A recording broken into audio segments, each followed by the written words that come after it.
Oh my God, guys. As someone that has been unemployed for the last year, let me just tell you some of the stuff that I'm seeing online, like tips on how to get a job, is absolutely absurd and ridiculous. And half of it's advertisement for like AI products that automatically apply you. I've tried those, they don't work because it's not AI is just, it hallucinates too much and it applies you for things you're not qualified for. I mean, if you guys have had luck, please let me know. I'd love to know if that works for anybody, but it hasn't worked for me. Um, yeah, but some of the other tips that I've heard are just like so crazy, or like interview tips. It's just like if you haven't applied for a job in the last year, you have no concept of what it is out there and what it's like. People can get a job at McDonald's. You can say whatever you want. You can have the best interview tips in the world. You can be qualified out the wazoo. I'm a seasoned professional and I am not able to get a job. I've had a lot of interviews, but I mean, I don't even know if what I'm applying for is real. Like, I genuinely get the sense that these jobs aren't real. Like, they've already hired someone, or that they don't even exist somehow. I don't know. And then you just like don't hear back. Like, I have had horror stories from this year's applying. I've had people tell me they're going to hire me and then I never hear from them again. I've had I've had interviews where the recruiter is literally looking at my resume in real time during the interview, taking like 10 minutes to scan it and look at it because like he didn't do the prerequisite work. I've had people take interviews in a car, like an executive level interview with me. They're in the car and they don't give a crap. Like, it's just insane. I've had people talk me out of the job.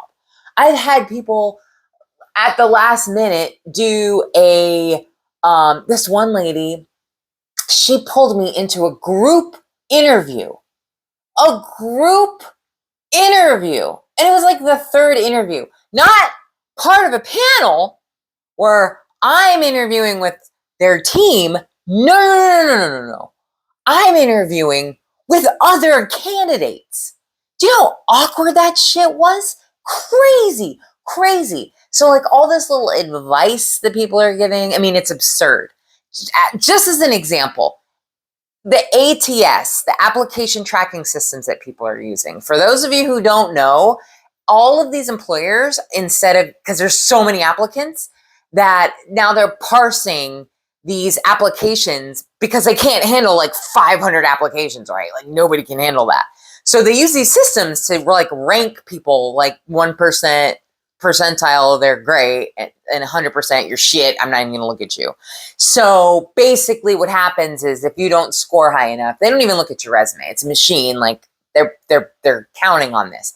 And now there's evidence showing that some of these systems might even be being discriminatory against race and age. I don't know if this is true. I know that there's like lawsuits going on, but that's crazy. And that's not even something we can control. So yeah, I mean, some of the systems are like Workday, Greenhouse, ICMS, Taleo is another one.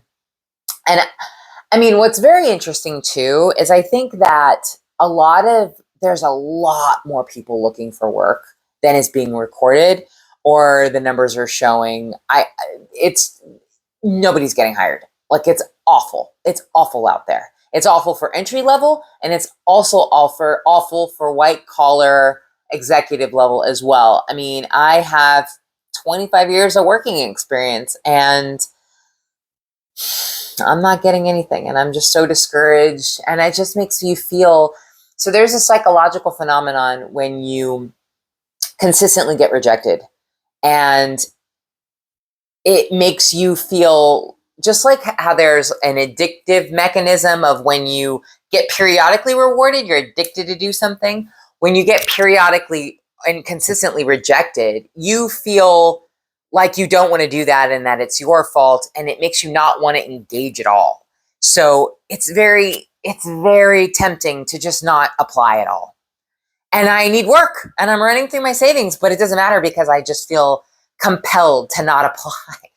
I mean, I haven't been applying as much as I should just because I just can't bring myself to do it anymore. I mean, I've applied to thousands of jobs. This isn't like it used to be where you'd apply for like a couple dozen or whatever. No. We're applying for thousands of jobs, hundreds of jobs.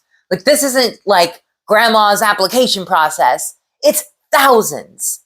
And that's what people don't understand. And it doesn't matter if you apply for things that you're overqualified for. It doesn't matter if you change your resume. Like people will say, well, did you change your resume? Yeah, man, I changed my resume for every job. It doesn't do any good. So yeah, I don't know if you guys have advice, or better yet, if you can hire me, that would be super sick. Okay, bye.